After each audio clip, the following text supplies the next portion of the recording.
আমার পরিবার আছে, আমার মা বাবা আছে, আমার ছেলে সন্তান আছে।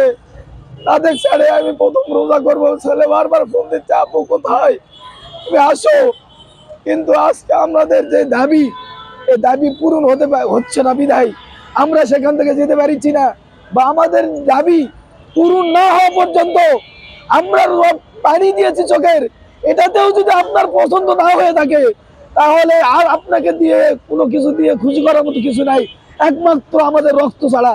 যদি আপনি চান, যদি আপনি চান যে আপনাদের রক্ত আমি চাই, আপনাদের রক্ত নিয়ে আমি খুশি হব, দয়া করে আমরা দিতে বাধ্য, প্রস্তুত। আপনি আমাদেরকে এই প্ল্যাটফর্মের নিচে, এই ফ্লাইওভারের নিচে আমরা রেডি। আপনারা আমার রক্ত নেন, আমাদের যা আছে নিয়ে নেন, তাও আপনারা খুশি থাকেন, আপনি উচ্চ মর্যাদার আসনে বসে থাকেন। আপনাদের কাছে আমরা এই উদাত্ত আহ্বান জানিয়ে, দয়া করে আমার আরো একটু অনুরোধ, আমার আশাবাদী আমরা যে আপনি আমাদেরকে খালি হাতে ফেরত দিবেন না। আসসালামু আলাইকুম। আমি মোহাম্মদ মাহবুবুর রহমান, নওগাঁ জেলা মহদেবপুর থানা হরমানপুর ইসলামিয়া দাখিল মাদ্রাসায় আমি চাকরিরত। আমি সেই প্রতিষ্ঠানে বিগত 17 বছর ধরে চাকরি করে আসতেছি। আমাদের প্রতিষ্ঠান থেকে অনেক ছাত্ররা সেখানে পাঠদান নিয়ে তারা দেশের বিভিন্ন স্তরে, বিভিন্ন সেক্টরে তারা চাকরি নিয়োগ পেয়ে তারা বেতন পাচ্ছে। দুঃখজনক বিষয়, আমরা আজ গত 6 দিন যাবত এই নওগাঁ প্রেস ক্লাবের সামনে ফ্লাইওভারের নিচে আমরা শিক্ষক মানবতার জীবন যাপন করতেছি। আমরা দেখেছি যে গত 17 বছর ধরে ফ্যাসিস্ট সরকার জুলুম, নির্যাতন, নিপীড়ন করে গেছেন সব জাতির উপর। আমরা বড় আশাবাদী ছিলাম, আমরা বুক পেতে অংশগ্রহণ করেছিলাম। আমাদের কলিজার টুকরা ছাত্র সন্তান সমাজদেরকে আমরা সাহায্য করেছি যে তারা দেশ নতুন করে স্বাধীন করে হয়তোবা আমাদের ভাগ্যের চাকা ঘুরে যাবে। দুঃখের বিষয়, আমরা এই বিগত 6 দিন হয়ে যাচ্ছে আমরা শিক্ষক, আজকে আমরা রাস্তায় পড়ে রয়েছি, কুকুর শিয়ালের সঙ্গে আমাদের বসবাস হচ্ছে। মাননীয় প্রধান উপদেষ্টা মহোদয় এবং শিক্ষক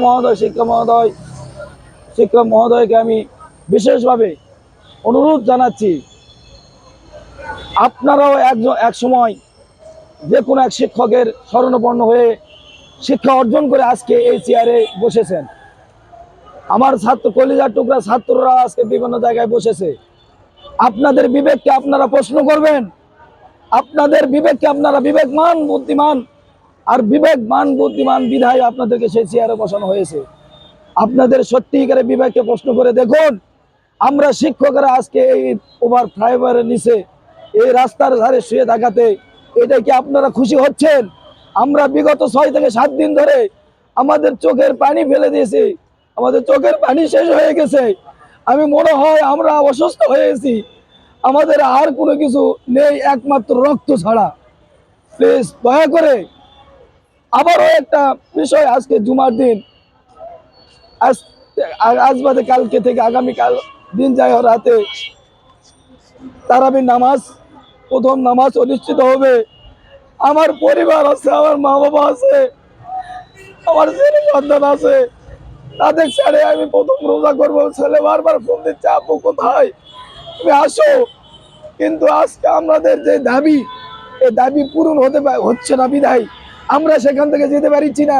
বা আমাদের দাবি পূরণ না হওয়া পর্যন্ত আমরা পানি দিয়েছি চোখের, এটাতেও যদি আপনার পছন্দ না হয়ে থাকে, তাহলে আর আপনাকে দিয়ে কোনো কিছু দিয়ে খুশি করার মতো কিছু নাই, একমাত্র আমাদের রক্ত ছাড়া। যদি আপনি চান, যদি আপনি চান যে আপনাদের রক্ত আমি চাই, আপনাদের রক্ত নিয়ে আমি খুশি হব, দয়া করে আমরা দিতে বাধ্য, প্রস্তুত।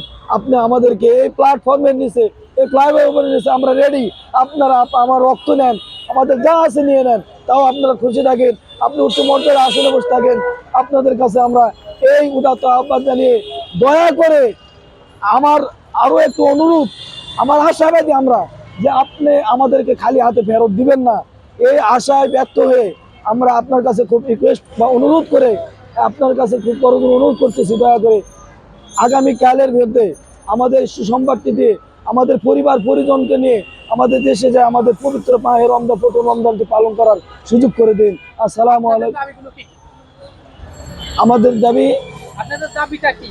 আমাদের দাবি আমরা নন এমপিও প্রতিষ্ঠান, একটু পিছনে যান। নন এমপিও প্রতিষ্ঠান আমরা 30-35 বছর ধরে যাবৎ আমরা শিক্ষকতা করতেছি, আমরা কোনো বেতন পাই না।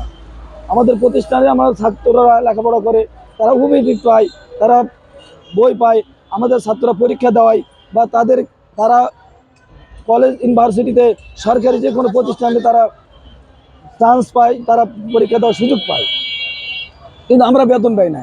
আমার নজিরে বাহির যে পৃথিবীর কোনো বিশ্বে কোনো রাষ্ট্রে নাই যে কাজ করে মজুরি দেয় না।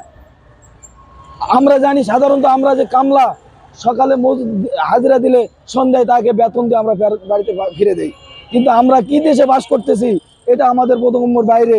যে আমরা 17-18 বছর, আমার চাকরি করা 17 বছর হচ্ছে, আমি 1 পয়সা বেতন পাই না। সংসার চলে কিভাবে? আমার সংসার খুব কষ্ট করে, বাবা মার যা কিছু আছে সামান্য কিঞ্চিত পরিমাণ, এবং দুঃখজনক হলেও যেভাবে চলে এটা বললে হয়তোবা আরও কষ্ট পাবেন, আপনারাও কষ্ট পাবেন। যেভাবে আমাদের পরিচালনা হয়, আমাদের পরিবার পরিজনের কাছে আমরা আশা আকাঙ্ক্ষা মিটাতে পারি না।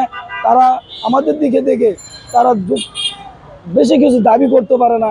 কোনো মতো ডাল ভাত খেয়ে, এই যে সামনে ঈদ, আমার গত ঈদে আমার ছেলে একটা দাবি করছিল, সেই দাবি আমি পূরণ করতে পারিনি, এখনও করতেছে। খুব কষ্টে আমাদের দিন যায়। যারা বেতন পায় তাদের 1 মাস বেতন যদি বন্ধ থাকে, তারা বুঝবে যে আসলে বেতন পাওয়ার না পাওয়ার মধ্যে পার্থক্য কী।